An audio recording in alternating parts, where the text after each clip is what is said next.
Welcome, today in front of me Realme GT 2 Pro, and I'll show you how to activate dual band Wi-Fi on this device.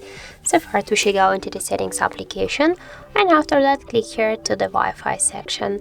Here, as can you see, we're connected to one Wi-Fi here, and I'll show you how to connect to two Wi-Fi at the same time. So first we should go here to the Wi-Fi assistant, and now here click to the dual Wi-Fi here and activate the switcher.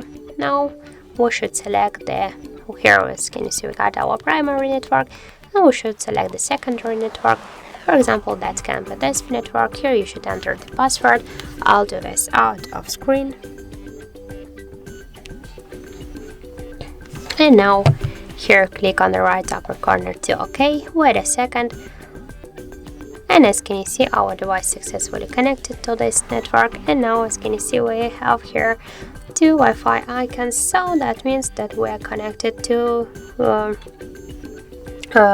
two Wi-Fi networks at the same time. And now we'll have the faster internet connection.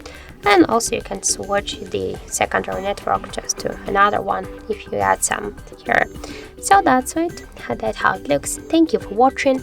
And if you found this video helpful, don't forget to leave a like, comment, and to subscribe our channel.